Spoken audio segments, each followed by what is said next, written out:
Welcome to Wildlife Rehabilitation from Rescue to Release, a podcast dedicated to licensed wildlife rehabilitators and the veterinarians who support them. I'm your host, Gail Buhl. Techniques we discuss here are meant for licensed wildlife professionals. If you aren't licensed and trained for wildlife rehabilitation, do not attempt to capture, hold, or rehabilitate any wild animal. If you find an injured wild animal, a wildlife professional can recommend next steps. We will tackle topics about rescue, care, management, reconditioning, and releasing wildlife found in North America. This is a deep dive into each subject. We hope to give rehabilitators information they can use because they're already going to great lengths to rescue and nurse animals back to health. There are three possible outcomes in wildlife rehabilitation: release, euthanasia, and placement. An injured or orphaned wild animal's journey to restored health and independence in their natural habitat is delicate and complex. We draw techniques and expertise from many disciplines. Many animals brought into rehabilitation cannot be saved. The last gift we can give them is humane euthanasia. We'll talk more about when this is necessary. Sometimes animals are deemed non-releasable and evaluated to be suitable for a life in captivity. When that happens, we shift to a long-term approach to managing their care, training, and housing. Some such animals serve as ambassador animals, a term for animals that rehabilitators use to educate the public. Each episode, we'll speak with experts who represent specialty topics across the profession of wildlife rehabilitation, ambassador animal care and management, showcasing best practices. Hey everyone, welcome back. I, of course, am very excited about our guest today. I am talking to Deborah Galle, and we are going to talk about cottontail rabbits. But I'm going to let her give her version of her background, her origin story, since I tend to ask that quite a bit. Welcome, Deborah. So happy that you've agreed to be on the podcast with me. Thank you for having me. I'm very excited to be here. Anytime I can share information, I'm always happy. Excellent. Excellent. So, Deborah, could you give for everybody a little bit of your origin story? How did you get to this spot? And we're going to talk about cottontail rabbits today. So how did you get to this Actually, spot? very interesting. Mm-hmm. I started my career in retail management. Then I was in philanthropy. So I was doing a lot of philanthropic events in New York City and around some high-end events. Then I went to corporate, and kind of in the middle, I was in corporate and philanthropic. And I was with corporate for 10 years at Time Warner. And my dream has always been to work with animals. And I decided to make a change and step out, which was very difficult. So I started by taking, believe it or not, veterinary assistant certification course. Okay. And the first day of my class, I met a wildlife rehabilitator. I didn't even know that was available in my state. And that was it. Mm-hmm. I was down the road, and that was in 2010, I think. So that's how I started. And my way of learning, I wanted to learn as much as I could, but I thought I would I worked under my mentor, the person from my class, with raccoons, with skunks, with squirrels, with flyers, with rabbits. So I worked with a gamut of mammals, and I decided to take on the rabbits because I had pet rabbits, and I have, I believe, a gift for rabbits for some reason, and I don't know why, but they take to me, which I know they can be very difficult to deal with, and they're not as hardy as the other animals, and I probably approach them with a little gentler feel because I don't do the other animals. So I'm only doing the little rabbits, not like I go from one to the other, which is really hard to switch gears. Yeah, I am not a rabbit person. And I've met people that are, like you, very much attuned to the rabbits and how to approach them and all that kind of stuff. And I call it going into your Zen. Yes. And being able to just calm down, be very present in the moment, and be able to work then with their rhythms. I can't do that. That's why I say it's kind of a gift. I don't know if you develop it. I don't know. But I do know that when I come home from work, because I work full time, and it's very stressful because I work in a 24/7 emergency facility that's like the number one around in the state. And or maybe I shouldn't say that, but it's a high end facility. Very busy. it's Cornell. So, Yep. The stress level with what we see coming in every single day, we never see the cute little puppies that just come in for their vaccination. We always see, the really high stress situations, emergency surgery, get them in, those kinds of things. So for me coming home and then having to sit and feed rabbits, it's like I can feel the tension in my hands. And rabbits, remember, are very low on the food chain.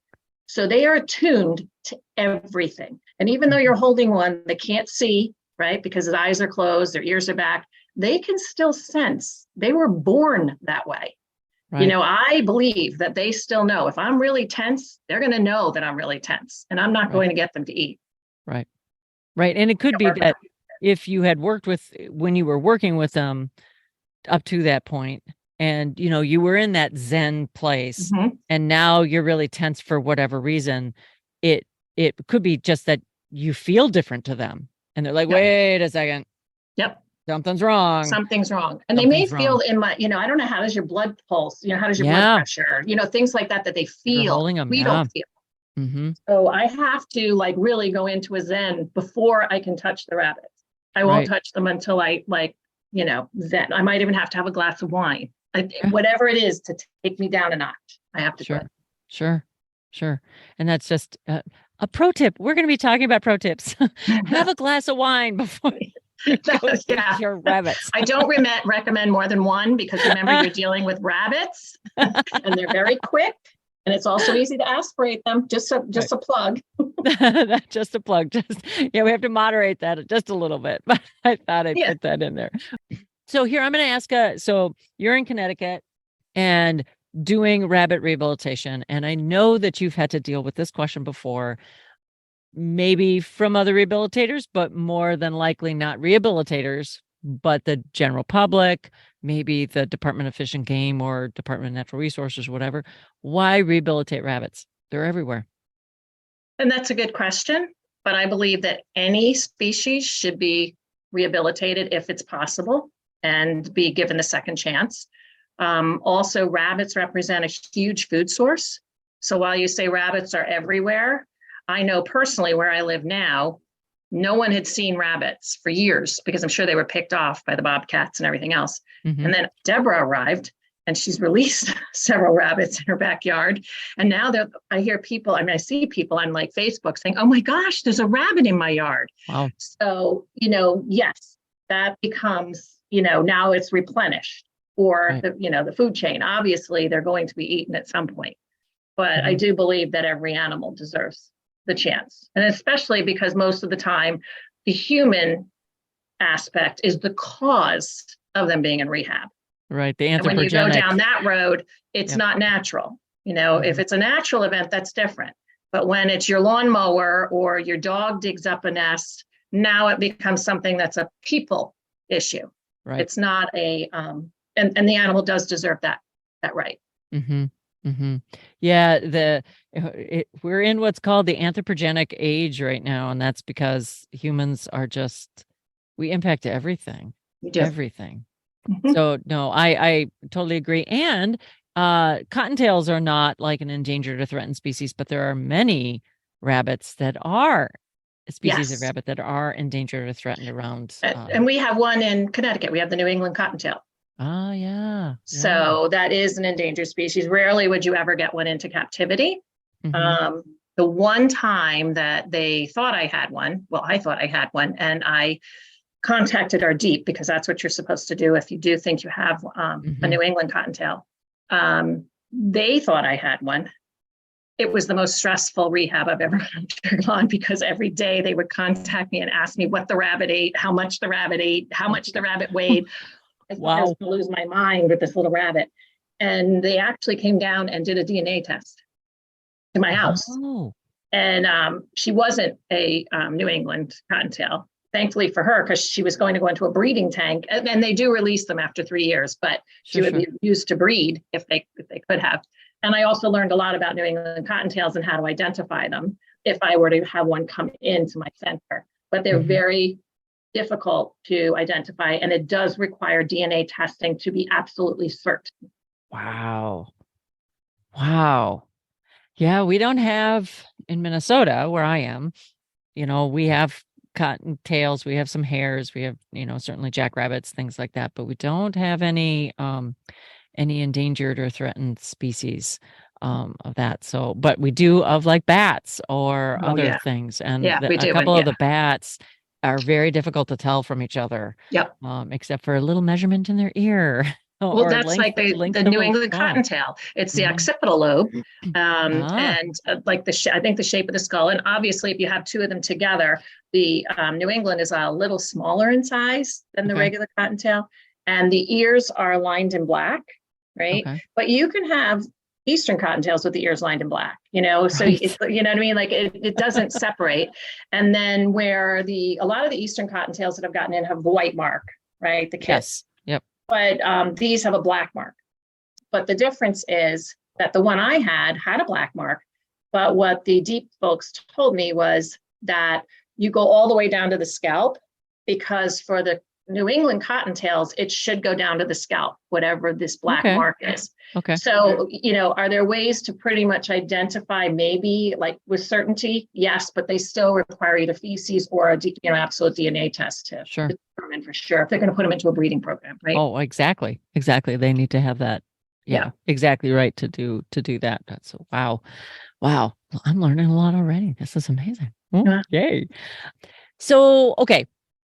We know why you rehabilitate rabbits and why rehabilitators do. And of course, cottontail rabbits are probably the number one rehabilitated animal in North America. Probably because a lot of them have become very urban. Mm-hmm. They've been forced to be urban, but also we create habitat for them. Mm-hmm. So that's why people intersect with them, the general public intersect with them. So let's say we have someone calls you up and they have baby rabbits. How do you talk to the finders? What are your techniques for figuring out whether or not this animal needs assistance or not? And what, kind of teasing through the story, because all the finders have stories. And they need to tell them because no one is listening to them, but you have an ear because you want to know, right? So how do you work with finders? I think that's a really important question, because that's one of my guiding principles, which is the animal's always first. And as we know, the animal does best in the wild with the mom. There is no replacement for that. Mm-hmm. I listen to the finders. I always, if they text me or they email me, I always have them send me photos, whether it's of the nest. So great. We can do that now. Yes. When I started in this business, you couldn't. Yeah. You couldn't. Yeah. No, it's like, is it the size of a basketball or a tennis ball? Is it a tennis ball? Is it? Yeah. Right. Anyway, so sorry. I asked them to send me a photo. Because that's the first thing that's going to give me a clue as to, how educated they are about the rabbits and like what the scenario could possibly be, right? Mm-hmm. If it's something that's the size of a tennis ball, usually it's allowed to stay out on its own. And the only time I would ever take one of those in is if it was injured or cat caught, right? Mm-hmm. I really wouldn't take it in. I would have them move it under a bush and just let it go rather than take it in. But if it's a nest of kits, now it becomes a little bit more. You really have to suss out the finder. Okay, we have to do that again. No, I actually love it. You have to suss out the finder because, when you say there's a story they tell you, and there's the real story. Right. Oftentimes there's another layer. The first thing is the mom hasn't been here. If I hear that, all 10 the times. time. And what they don't understand is that the mom only comes twice a day, maybe 3 times a day, or once a day if she's feeling like distressed that there's something in the area that she doesn't trust and spooked. But normally it's 2 times a day, dusk and dawn, right? Mm-hmm. So they're not going to see the rabbit. They're not going to see mom. And every time they see a rabbit in their yard, they're like, well, maybe that's mom. Well, you don't even know who that rabbit is. That rabbit may just be passing through, exactly. Right? So in some instances, I've had really great finders who have set up cameras for me. And that was intense. And actually each time the mom did come back, which was awesome. But I also have them do a tic-tac-toe nest. And I don't have them do an X over the nest because the mom can move in, nurse her babies and not disturb the X, depending on how big the nest is, right?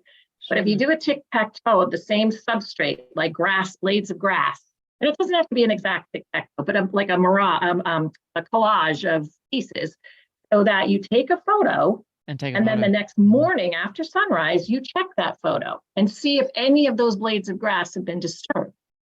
Because that's going to let you know if the nest is still covered, that mom's been there. Okay. Right. So we don't have to disturb it. But if the nest remains the same, then it depends. And I've made this call twice. And fortunately, I've made it correctly because it's a little scary. People are very often, once that happens, they're just like, well, we're going to take the rabbits. But I've had two occasions. One was a nor'easter and the weather was really awful. Okay. And the mom didn't come. And these are the people, actually, one of these people were one that set up a camera. The other was not. And so I said, let's wait another day. And that's really tricky because rabbits need the nutrition. So right. I was taking a big chance. The weather was so bad, maybe mom couldn't get to them. And sure enough, the mom came and she fed them and she was there for both of those nests. Wow. So, sometimes you have to go with your gut, and my gut could have been wrong. I mean, I could have had babies that were really decompensating because of my choice, right? My decision or telling the finder. But I really had a gut feeling that, it was horrific weather, and maybe that's what kept her away. And why take them and put them into captivity and not give her the chance? Right. So part of that gut is a lot of your experience, right? Maybe, yeah. Part of it, Part of it is a guiding principle, right? We want to keep these animals in place if we can, right? If at all possible. And kind of trusting the system. Yeah. That's phrase I've been using a fair amount, especially I do a lot of birds. And so when I'm re-nesting and people are like, well, how are we going to know that they're feeding? Like, trust the system. Nature's been doing this for a very long time. Yes. So part of that was, just trusting the system. And sometimes are we going to get it wrong? We're human. And we are not in that animal's world, exactly. But I think it's a good risk, especially with all those pieces in place, right? Right. Your experience, you had that weather, all those kinds of things. I think that was a good risk to take. Yeah. And it turned out well, which I'm very happy. And actually, both of the finders were ecstatic because they got to watch the rabbits grow, the little kits, and they had kids, and they used it as an experience family-wise, and it was so wonderful. So it was fabulous. That's amazing. Okay. So talking to the finder, of course, is very important, right? You need to get their story and then kind of tease out the real story there. And in there, then that's when you decide, does this animal need to come in or not? So when you're making those, what kinds of situations that are fairly common that the little kits find themselves in that may need care? I would say cat caught, dog caught, and lawnmower, landscaping. Those are the three biggest. Yeah. And cat caught, if the kits are still in the nest and there's only like one that's outside the nest, I would probably leave the other ones and take the one, right? Okay. Rather than take all. Okay. If the nest is disturbed and there's any blood in the nest or anyone who's injured, I'd always remove them. Okay. I've had one instance where I don't remember exactly what happened. Maybe it was a lawnmower, but there was blood in the nest, but the kits were all fine except for one, obviously. Was the one that was bleeding. And we cleaned out the nest. Like, I had them pull the babies out and take the blood out of the nest, the soil, and replace it with other soil, and then place the babies back and whatever fur they could use. Because obviously the kits don't have a scent, but the blood will. Yeah. And also it may spook mom. If she thinks her kits have been injured, she may not even think they're in there anymore. I don't know how she would react. Right. So I've done that, but that's with a finder who's astute and who's absolutely heartbroken that this happened in the first place and is willing to go that mile. You had a lot of finders that aren't willing to do anything. And those are the tough cases. My dog found a nest. It needs to go. Because my dog has to go in the backyard. Yes. Yeah. Sometimes I'm able to win them over and tell them that, it's only 2 weeks. 3 weeks max, right? And if you put a lawn chair over the nest during the day while your dog's romping around, just make sure it comes off prior to sunset. So lawn chair or laundry basket? What? Either, because for some dogs they're big. Okay. And it really needs to be something where they can't move it. Okay. And so, yeah, whatever you can do to put over it so that you can protect the nesting area from that dog, but after sunrise and before sunset, not outside of those hours, because that's when mom's going to come through, more than likely. I've had them. I also have a question in my mind, and this is not something I can answer, but maybe someone else can, is I don't understand why so many dogs find the nest. I don't know if it's because the rabbits are moving in the nest, because that would be a cat thing for me, kind of. Sure. Or if they're really in distress, because dogs always know, think about the dogs we trained for epilepsy, for all kinds of things, bomb sniffing. I wonder if they can sense the distress, because oftentimes when the dogs find a nest, I end up having to pull the nest, and I don't know why. That's really interesting. I try to keep them in, and the next day it's still mom hasn't come, and unless it's just a dog on a walk kind of thing. But if it's sure, it's just odd that it's always those are the ones I find are the most often in distress. The lawnmower ones are fine. The cat ones were fine. The dog ones, a lot of them were in trouble. Isn't that interesting? And I don't know why. I don't know if there's any truth to it, but it's what I see.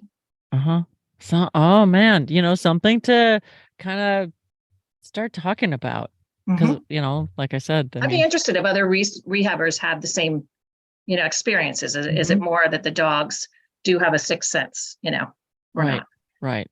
And figure something out, because you're right, we train them for all kinds of things, so why wouldn't they be able to? And they sense stress, and they sense, they do it even when they're not trained, right? When, there's something wrong with someone, one person said they had cancer and the dog was sitting on top of her all the time and she didn't understand why. And then she went to the doctor and she, and the dog had never done that before, so there's like different things with dogs and stories that are uncanny.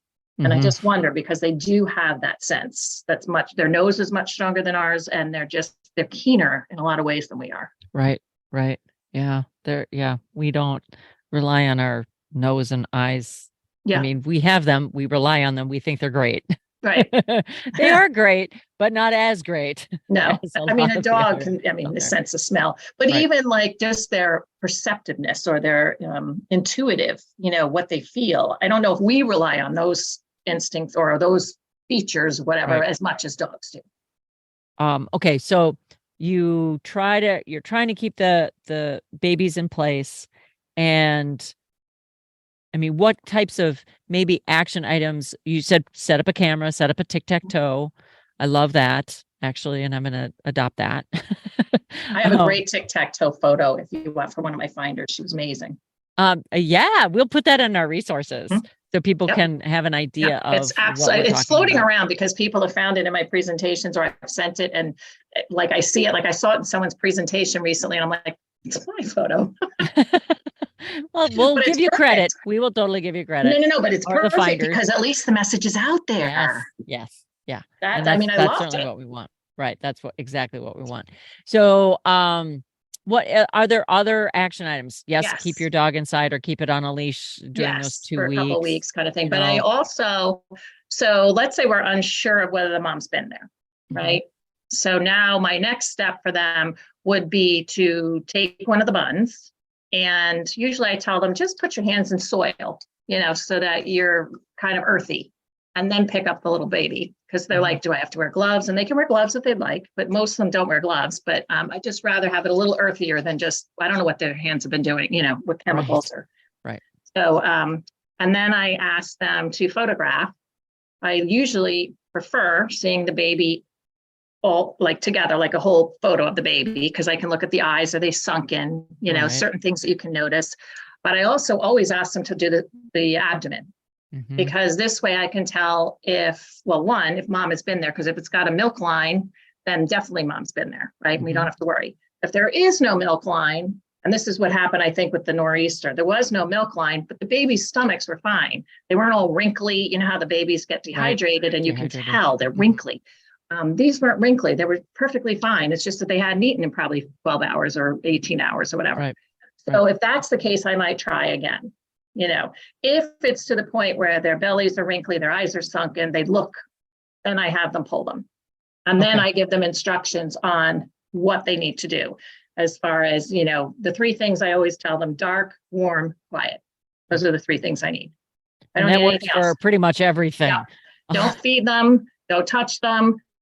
Have them rolled in fleece. And I don't understand why people can't get the concept of rolling them into the fleece or letting them be inside the fleece. When I have finders, they always come, the fleece is on the bottom and the bunnies are on top. And I don't understand. Because they're like, well, won't they suffocate? I'm like, they're in the ground in a nest covered with a. Like, what do you mean suffocate? You're just putting a little piece of fleece on top, Right. Or they arrive and they've got a refrigerator box with 2 rabbits, little kids. And I'm just like, oh, that's traumatic. And even if they were in the fleece, they're not there anymore. I always try to tell them, get a shoebox. Right. Yeah, you want something to mimic as much as you can, right? The nest. Mimic the nest. And the nest is close and tight and dark, and they're helping keep each other warm, and they're covered and quiet. So all of those things. So and you want to cover, because that's another thing people don't do. And then they wonder why something's escaped in the car. Been down that road. And I tell people, you don't underestimate, because when they're stressed, they can do a lot.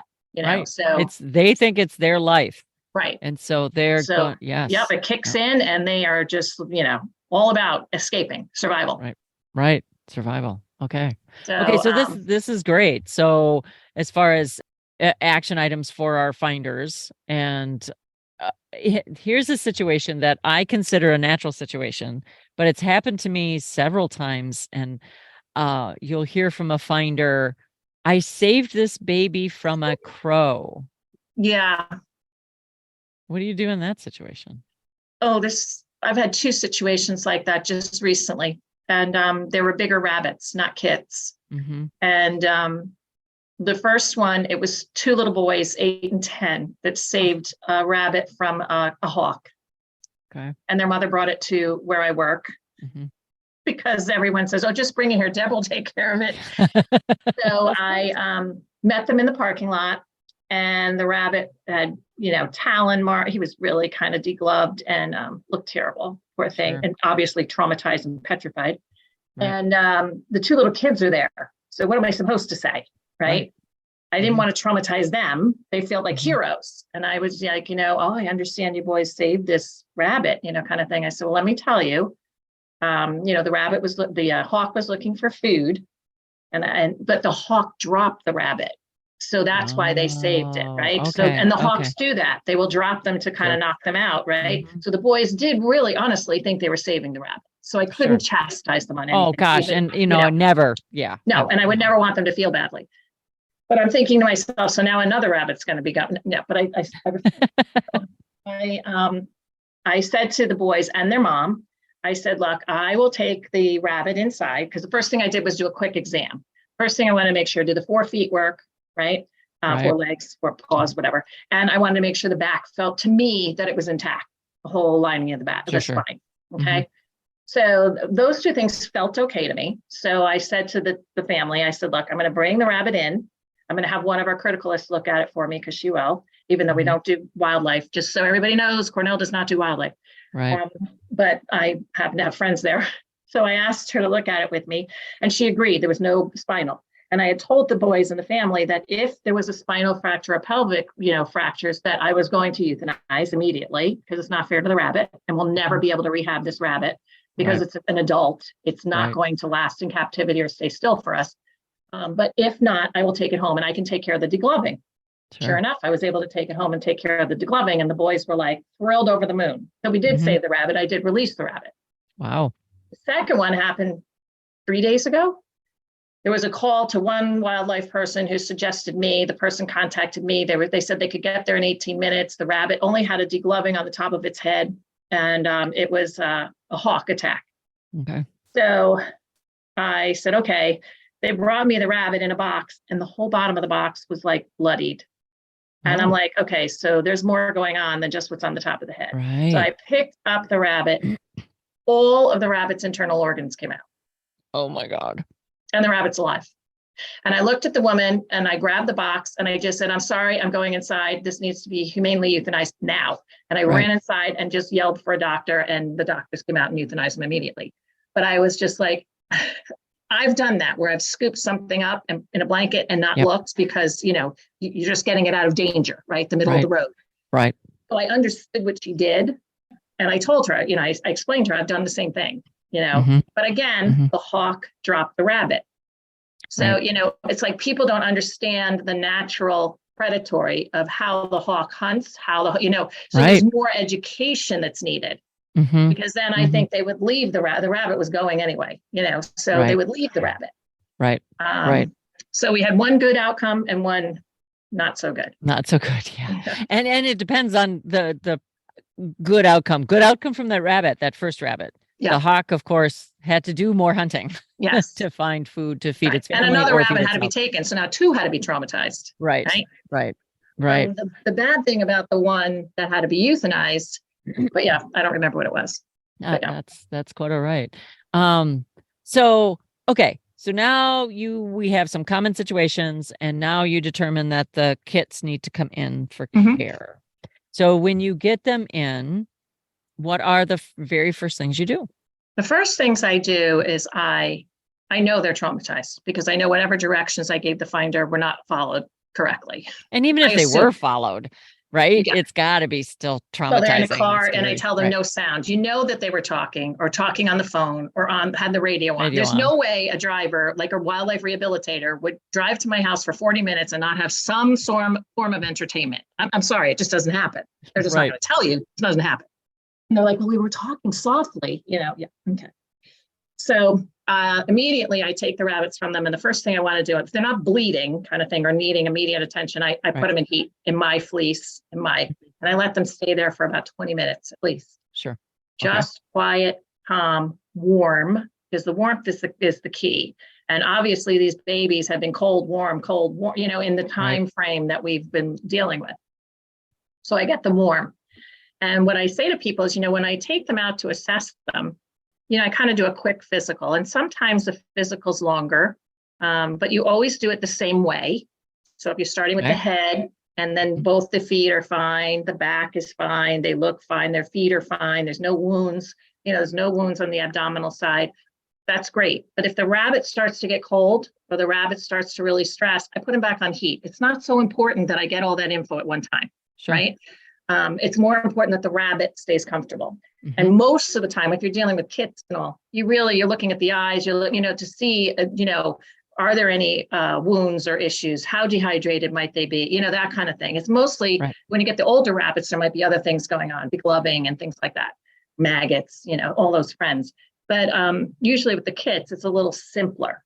And then if they're cat caught, obviously, it's important that they get medication, antibiotics.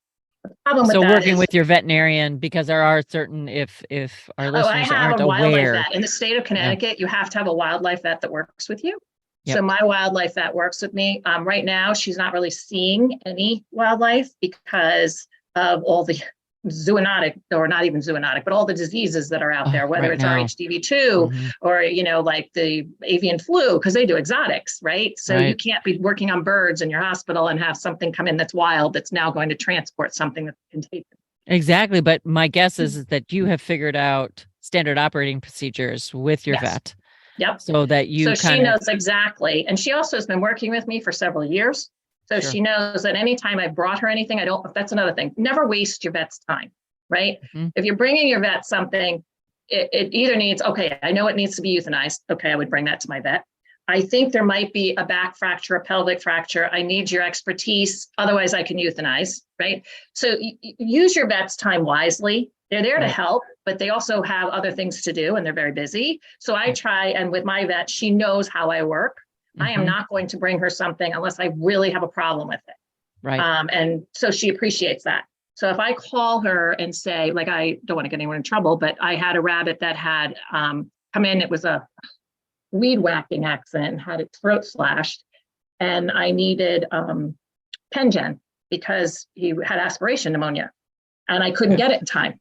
And I called her and I said, I know you're not seeing the rabbits, but I had this rabbit that could have lived, but I didn't have the proper, and I couldn't bring him to you. So she actually did give me some Pen-Gen so that I have it in my store, my stock. Oh, so you have it on hand. So you had a small prescription, whatever. And again, it's tiny. It's not a huge amount, but it would get me to where I need to be until I could get to her or whatever. Right. And the other thing that I'm totally taking from this conversation about your veterinarian is you built a relationship. Yes. With your veterinarian. That's it. I don't just go to her door and drop something off. It's not like that. And I know it's tough to get wildlife vets, and this is a big thing with rehabilitators, especially in our state, because you have to have one. Yep, and I think it's a mutual respect. Like, you really have to respect your veterinarian, respect their time, and know your craft. And if you don't know your craft or you don't know an answer, you can also look in a book. There's research. We have plenty of things available. Ask one of your network people. Ask them. Post it on like a wildlife page, like Wild Buns. Post it onto that site so that people can weigh in and say, this is what I think. You need to go to a vet immediately. There's ways to narrow it down if you're a newer person that's rehabbing. I get calls from everywhere. I get them across the country at any time of the day or night sometimes. And people will say, can I send you a photo, or can you weigh in on this? I just had someone weigh in the state of Connecticut, who's I think is a really good rehabilitator. And but again, she questions her bunny talents. And she had received a rabbit that was, most of us would say it had head tilt, right? But it was a kit, right? I was like, not a newborn, probably, I don't know, a week and a half, 2 weeks, maybe 2 weeks old. And people had told her to euthanize it. Well, that's something you euthanize. And I said to her, hold on. I said, if it's a kit, my gut is to give it a little time, as long as it's improving, right? Because it's probably a head trauma. The cat had it. So if the cat, and the woman said, no, the cat didn't have it in its mouth. I'm like, I don't believe that. I said, so you can believe that or not, but if the cat's, shook the rabbit, she might have done some damage to, and I said, so to put him on meloxicam, because it's an anti-inflammatory, keep him on the antibiotic because of the cat. And 2 weeks later, this rabbit is running around the cage normal. It's not like turning in circles. It's not like with its head cocked to the side. It's totally normal. It's like fighting to be released. Right. So just needed that instance, supportive care. And, it was worth it to give it supportive care. And that's what she wanted to do. But she felt like she was up against, I think, a wall where people were saying, no, it needs to go kind of thing. Sure. And it didn't need to go. So, I tried to, and I said to her, if you do this for another 4 days or something and you stop seeing any improvement, like we're not seeing improvement, then there's a time to stop. Yeah. But if you're still seeing improvement, I mean, he's not doing it. I mean, it's not a lot of work, really. You know what I mean? It's giving the medications, but the rabbit's older. It's not a newborn kid. So, and I find actually the adult rabbits that I get in are easier for me to work with sometimes than the kids, which is ironic. Yeah. You wonder, right? Yeah, you do. You wonder. Oh my gosh. Okay. Excellent. And definitely, shout out to the vets that help us, and shout out that, boy, do we still need more. We need more rehabilitators. We need more veterinarians. See, that's the thing. I don't know what vets fear. Like I had a different vet initially, and he handled all my domestic rabbits. And I brought him a wild rabbit, and he wouldn't touch it. Put it on the ground. And I put it on the ground, and his diagnosis or outcome was correct, because I did bring it to the vet I have now as a second opinion, but he wouldn't even touch it. And so I don't know if it's a fear because they don't know what to do with them, or they don't know how to handle them, or they're afraid they're going to have some contagion. Like, I don't know what that is. Sure. But I think if they're more open to it, and I think a lot of the younger vets that are coming through do have some exotic experience. I think it's a little different, because I find them, when we used to have them on it, we had a lot of younger vets on at Cornell, and they would always call me. We have an owl. I don't want to euthanize it. Sure. Can you help? And then I would step in, Right. So, when you get that kind of a thing, and they would get permission from the powers that be to hold it overnight in isolation so I could come pick it up and transport. Right. But they would keep it alive, whether it's fluids or whatever, but they knew how to do it. A lot of them don't know how do you give fluids to a bird and a wing? You know what I mean? Like, I don't know how to do it. I would never do it. I would bring it to someone, But so that's the kind of thing. I think it's training. I think it's being comfortable, Right. And then also having the relationship with the rehabber, because I think a lot of rehabilitators feel like it's almost like a hot potato. They go running to the vet every 5 minutes with something. Sure. And that's not a relationship, and you're not learning. And in a way, it's kind of dumping, and that's not fair to anybody, not even the animal. Exactly. And if the animal comes first, that's not fair for the animal. Right. Yeah. So that relationship, it's kind of the three-legged stool we deal with. We veterinarians, the rehabilitators, the regulatory bodies, right? Oh, yeah. And the public. So four-legged stool. Yeah, it is a four-legged and the stool. animal is kind of in the middle, right? Because that's what connects all of them is that particular animal. So. And the thing is, everyone cares about the animal. Mm-hmm. But differently sometimes, right? Right. They all have different concerns or inputs for that particular animal. Correct. So yeah. So it's really kind of interesting dynamic. Very interesting dynamic. Okay. So you got them in, you have let them kind of settle. I call it black boxing, for 10 to 20 minutes, nice and warm, dark, quiet. Like you would also tell a finder to do, but of course you want to do it again, unless of course there's an emergency situation. Correct. Then you take care of that.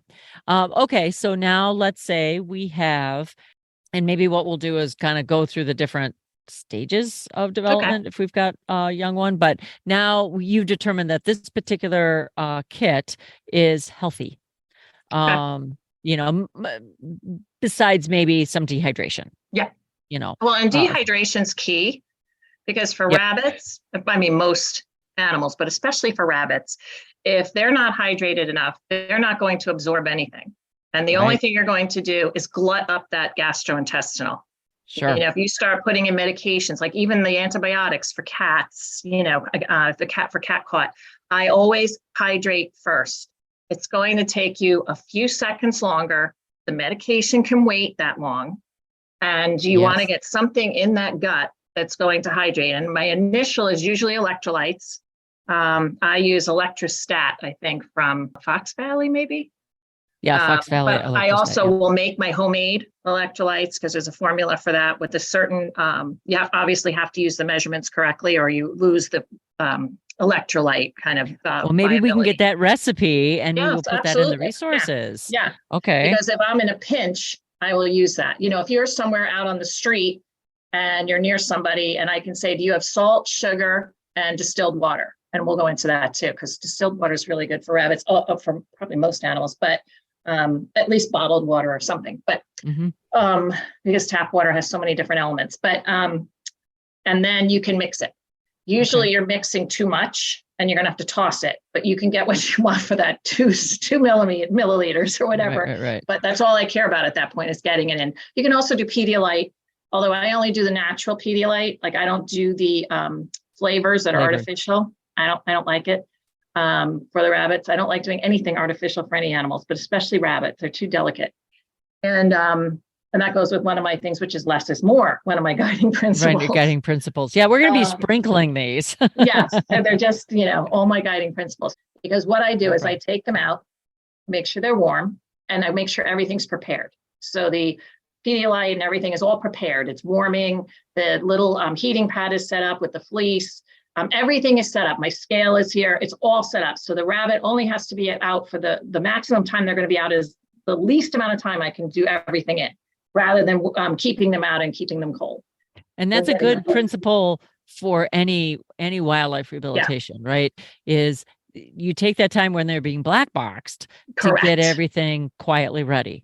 Yeah. Or the animals in a different place. Your medications, I pull them into the syringes. Like I have everything ready to minimize the time that rabbit is out of warmth. Okay. Even though they're on the heating pads, but they're out of their safety or their security. And I'm not porking them around. So I will first weigh them. I always weigh them first. And I'm neurotic about weight. Sorry, but I am. Yep, I am so too. I will weigh them. Then I stimulate them. And I stimulate them because this is going to tell me a couple things. It's going to tell me how dehydrated they are, number one. It's going to tell me how healthy they are, because if it's clear straw, obviously maybe they shouldn't have been taken in the first place, because that means mom has been there pretty recently. And Deborah's referring to the color. The color of the urine. The color correct, of the sorry. urine. Yeah. Usually what I find, it's got some charcoal, a brown cocoa color to it. And that's really a highly stressed, could be they haven't been stimulated in a while and the toxins have built up. It could be a number of things. Could be an injury. Okay. So that can tell me some things. And I'm neurotic enough to have a scale of how I rate the color of urine. Oh, I love it.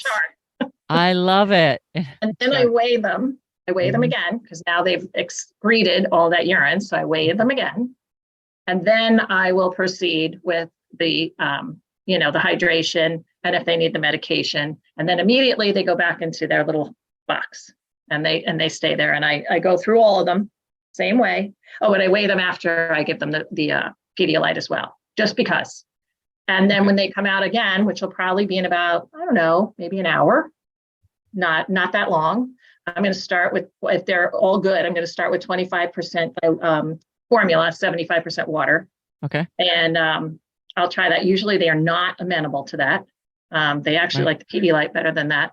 But even if they'll only take, like if it's a 40 gram rabbit, let's say, and they'll only take 1 ml of the 25% formula, I don't care. It's okay. Because I'm going to take them out again pretty quickly because they're on the formula now, right? So I can take them out again and give them 50 in like half an hour or so. Because by the time I get through the other 4, I'm rotating them. Right. So I don't mind as long as he gets something in, he starts acclimating to what the new formula is going to be in the new routine. But again, when I take them out, I weigh them first, I stimulate, I give them the formula, and I weigh them first, stimulate, weigh them, give them the formula, and weigh them again. So there's 3 weights every time I take them out in between everything. So but the very first time you're taking them out, then you're doing the electrolyte. Correct. Solution. The second time I'm not, but I leave about an hour because you don't want to mix the electrolytes with the formula. And you never make your formula with the electrolytes because I've heard some rehabilitators making formula with the electrolytes. Don't do it. Number one, you're losing the effect of the electrolytes because it's now all out of ratio from a chemistry perspective. Number two, I don't know how it mixes in their digestive system when it's together. I just wouldn't chance it. So do it separately.